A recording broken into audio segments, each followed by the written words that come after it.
Welcome to the Olive Grove podcast. You know that place where we dig into the some of the fascinating stuff in Scripture. Yeah. And today we're taking a deep dive into Isaiah chapter 60, and we're looking at it from the complete Jewish Bible translation. Okay. And you're probably pretty familiar with Isaiah, but this chapter is not like your typical Sunday school stuff. Right. It's really more of a prophetic poem, Okay. and it's packed with imagery, and it paints this vivid picture of what Jerusalem's future looks like. And it really gives us a glimpse into Israel's ultimate destiny. And what's really fascinating about this chapter is it's not just talking about, buildings and borders. Right. It's actually talking about a complete shift in how people relate to God and to each other and really to the world around them. Okay, so let's break this down a little bit. Yeah. The chapter starts off with a powerful call to action. It says, "Arise, shine, for your light has come. The glory of Adonai has risen over you." Mm-hmm. Now, if you were hearing this for the first time, what would jump out at you? Well, the word arise, it really implies that the people of Israel were in some sort of slumber. Yeah. Or even in a sense of despair. Right. They'd faced hardship, exile, and the loss of their temple. Right. But this verse signals a dramatic awakening, a new dawn. It's like they're being jolted out of the darkness. Yeah, And the light here isn't just sunshine. right. It's linked to the glory of Adonai, which is really a way of describing God's presence and his power. Exactly. The prophet Isaiah is pointing towards this future moment where God's favor would be unmistakably restored to Israel. Right. And for those who are familiar with the Jewish scriptures, this light would most likely be associated with the coming of the Messiah Yeshua. So this isn't just poetry. Right. This is prophecy with huge implications. Yeah. Now, the chapter goes on to describe Jerusalem's transformation. Okay. And we hear about it becoming the pride of the ages, drawing people from all nations. Mm-hmm. But it's not just about popularity, is it? No, it goes much deeper than that. You have to remember, at that time, Jerusalem was a city in ruins, Right. a symbol of defeat. Yeah. But Isaiah paints a picture of a city that's rebuilt, that's beautified, with gates that are always open. And open gates back then, that wasn't just about hospitality. Not at all. Was it? Open gates meant constant trade, a flow of resources, people. Right. It signified safety and prosperity, a complete reversal of Jerusalem's fortunes. I love the detail about them using the riches of Lebanon to rebuild. Yeah. It's like their former enemies are contributing to their restoration. It's a powerful image. Yeah. It suggests that those who once opposed Jerusalem will come to recognize its significance. Right. Even going so far as to offer their best resources to its rebuilding. And speaking of offerings, we hear about caravans of camels loaded down with gold and frankincense. Mm-hmm. It's almost overwhelming to think about that kind of wealth pouring into the city. But this abundance isn't just about material riches. It's a symbol of the nations willingly offering their most valuable possessions to God, acknowledging Jerusalem as the city of Adonai. So there's this spiritual submission that's happening alongside this huge economic influx. Yeah. But what about the people of Israel themselves? Okay. How do they change in all of this? Well, the chapter describes this really profound internal shift. Okay. They move from fear and uncertainty to recognizing God's provision. Right. It's like they're finally seeing the world through God's eyes, Yeah. understanding his plan for their restoration. It's a change of perspective, a new way of understanding their place in the world. Exactly. And this shift isn't limited to just the people inside Jerusalem's walls. Right. Even those in the remotest corners of the earth are described as coming to know and submit to God's authority. Wow, that's a bold statement. It is. It suggests that this transformation has global reach, impacting people way beyond Israel's borders. It does. It points towards a future where righteousness becomes the governing force, not just within a specific nation, but throughout the world. Now, before we get too far into this, I want to take a moment to highlight something special that resonates with this whole idea of supporting Jerusalem. Okay, what's that? It's about joining the My Christian Space community. Oh, yeah. This is an amazing group of believers, Mhm. and they are passionate about supporting Israel and its people. I've heard great things about them. And one of the ways they're doing that is by partnering with Enduring Freedom Ministries. Okay, I've heard great things about Enduring Freedom Ministries, too. They do some amazing work. Yes, they do. And right now they have this initiative to establish a food pantry in Jerusalem. Wow. Think about that, helping to provide for people in the very city that Isaiah is describing. What a powerful way to demonstrate God's love in action. It really is. Yeah. And the need is great. especially in a city that holds such deep spiritual significance for so many people. Every donation, big or small, goes a long way in helping them reach that goal. And we'll share more about how you can get involved in the show notes. That's wonderful. It's really inspiring to see how people are putting their faith into action and supporting those in need. Absolutely. Now let's jump back into our deep dive into Isaiah 60. We were just talking about this global shift towards righteousness and the transformation of Jerusalem. Right. But there's one detail that's particularly striking. Okay. The imagery of light. Yeah. Isaiah uses this really powerful metaphor of light throughout the whole chapter. He talks about God's glory being so radiant that it actually eclipses the need for the sun and the moon. Right. It's an image that's both beautiful and a bit perplexing. It is. It makes you wonder if the sun and moon aren't needed. What does that say about the nature of God's presence? Right. Is he literally replacing the sun? Yeah. Well, it's more about the intensity and sufficiency of God's light. Okay. You see, light in the scriptures often symbolizes knowledge, truth, and holiness. In this redeemed Jerusalem, God's presence is so overwhelming, so all-encompassing, that it becomes the ultimate source of everything. So it's not just about physical illumination. Right. It's about this spiritual reality that permeates every aspect of life. Exactly. And this divine light, it dispels darkness in all its forms. Yeah. Sin, ignorance, even sorrow and suffering. Wow. Isaiah describes a city where violence is unheard of, where the walls are called salvation and the gates praise. Those names are so symbolic. Yeah. It's like the very structure of the city reflects this spiritual transformation that has taken place. It's this powerful reminder that in God's presence there is complete security, wholeness, and joy. Yeah. It's the fulfillment of that deep longing for peace and restoration that we all carry within us. And this transformation, it isn't limited to just the physical city or even the people of Israel, right? Right. Isaiah hints at this global ingathering with Tarshish ships, bringing children of Israel back from these distant lands. That's right. Tarshish was known for its seafaring prowess, its ships venturing to the farthest reaches of the known world. Right. This image suggests that God's plan of redemption extends to all corners of the earth. Wow. Drawing his people back to himself. It's like a homecoming on an epic scale. It is. And it's not just about returning to a physical location, Right. but about being reunited with God, Yeah. restored to right relationship with him. Absolutely. This chapter echoes the promises God made to Abraham centuries earlier. Right. That his descendants would be a blessing to all nations. Here in Isaiah 60, we see a glimpse of how those promises might be fulfilled in a way that transcends human understanding. Now, this idea of God's blessings extending to all nations makes me think about something we discussed earlier, Yeah. about supporting the work of Enduring Freedom Ministries in Jerusalem. Yes, their mission aligns beautifully with this idea of being a blessing to others. Right. Especially those in need. Exactly. Their vision for a food pantry in Jerusalem is a tangible expression of God's love and care for all people, regardless of their background or beliefs. It's about meeting practical needs while also demonstrating the compassion that's at the heart of the gospel.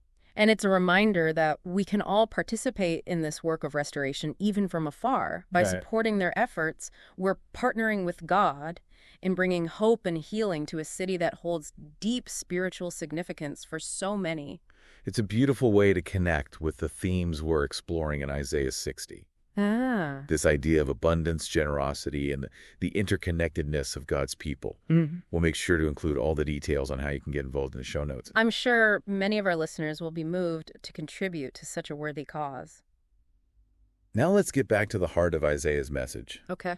We've talked about the transformation of Jerusalem, the influx of wealth, and this global ingathering. Right. But there's another crucial aspect that we haven't touched on yet. Yeah. The spiritual transformation that takes place within individuals. What does Isaiah say about that? Well, one verse that really stands out is where it says, "All your people will be righteous." Okay. This isn't about achieving perfect behavior. Right. It's about this fundamental change of heart. Okay. A transformation that comes from being in right relationship with God. So this righteousness isn't something that we earn. Yeah. It's a gift from God. Exactly. It's a gift that flows from his grace and mercy, empowering us to live in alignment with his will. Right. And this inner transformation is reflected in the way people treat one another. Okay. Isaiah describes a society where violence and oppression are replaced by peace and justice. It's that picture of shalom. Yeah. That deep abiding peace that comes from knowing God and reflecting his character in our relationships. Precisely. And this peace isn't just an absence of conflict. Yeah. It's a positive force that brings healing, reconciliation, and flourishing. Yeah.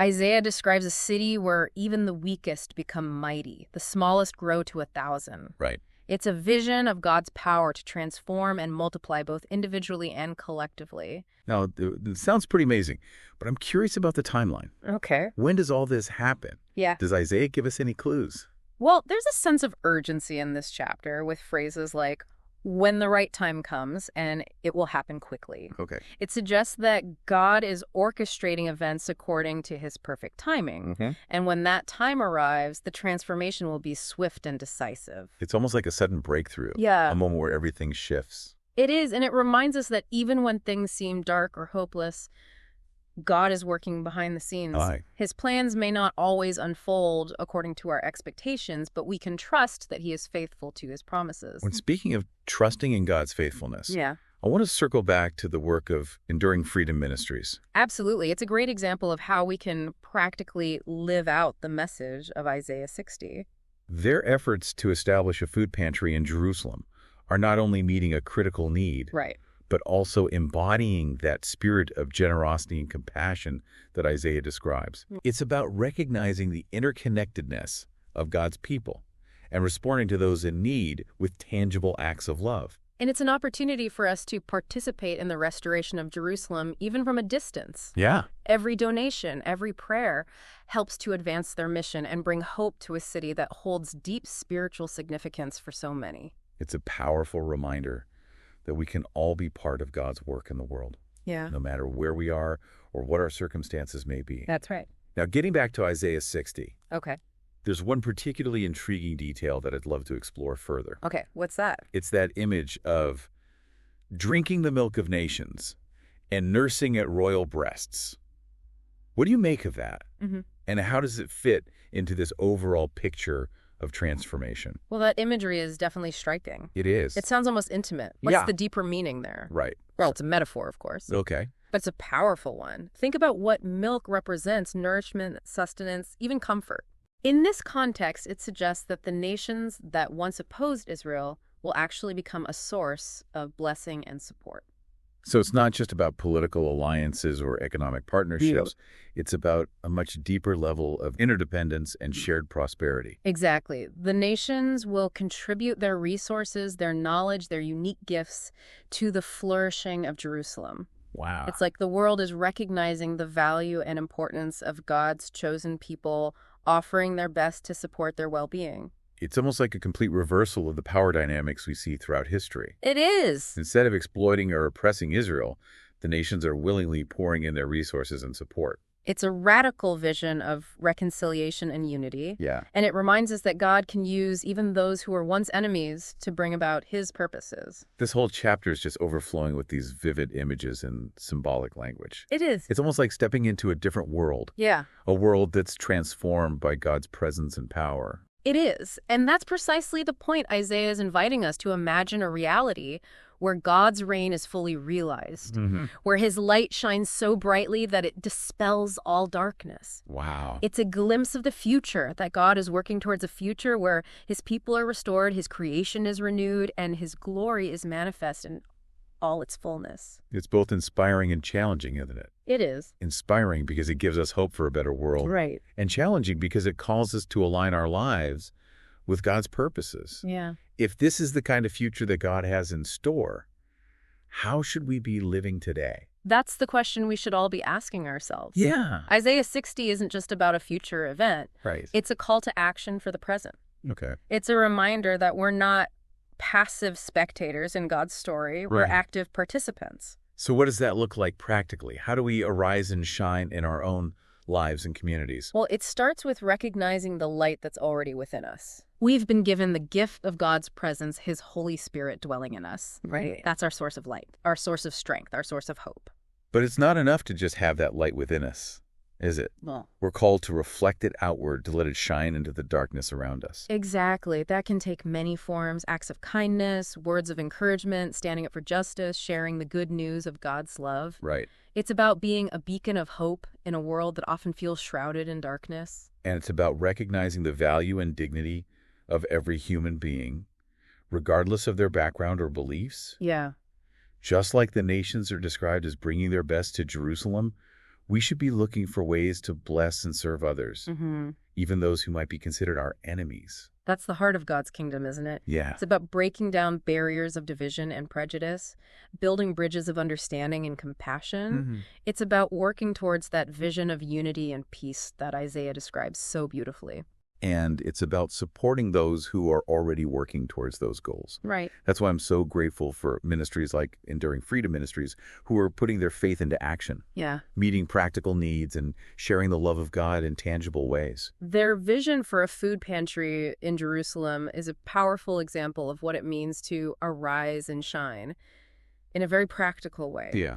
It's about recognizing the needs of others, especially those who are vulnerable or marginalized, and responding with generosity and compassion. And it's a reminder that even small acts of kindness can make a big difference. They can. Every donation, every prayer, every word of encouragement can contribute to the flourishing of others and help to bring about God's kingdom here on earth. So as we wrap up this deep dive into Isaiah 60, I want to leave you with this challenge. Okay. What is one specific way that you can arise and shine in your own life this week? It's a great question to ponder. Yeah. It might be reaching out to someone who's lonely, offering a helping hand to a neighbor in need, or simply speaking a word of truth and encouragement to someone who's struggling.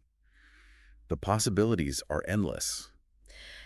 The important thing is to take action. Right. To let the light of God's presence within you shine brightly into the world around you. And don't forget that you can partner with ministries like Enduring Freedom Ministries to extend that light even further. Yes, you can. Every donation helps them to make a real difference in the lives of people in Jerusalem and beyond. We'll be sure to include all the details in the show notes. This deep dive into Isaiah 60 has been so enriching. It has. It's given us a fresh perspective on God's faithfulness, his power, and his unwavering love for his people. It's a reminder that even in the midst of darkness and uncertainty, there's always hope. That's right. And that hope is found in the person of Yeshua the Messiah, who is the ultimate fulfillment of all God's promises. And it's a call to action, an invitation to partner with God in bringing about his kingdom of righteousness and peace. If you've enjoyed this deep dive, be sure to subscribe to the Olive Grove podcast on YouTube for more insightful explorations of Scripture. And visit the My Christian Space website for early access to episodes and to connect with a community of like-minded believers.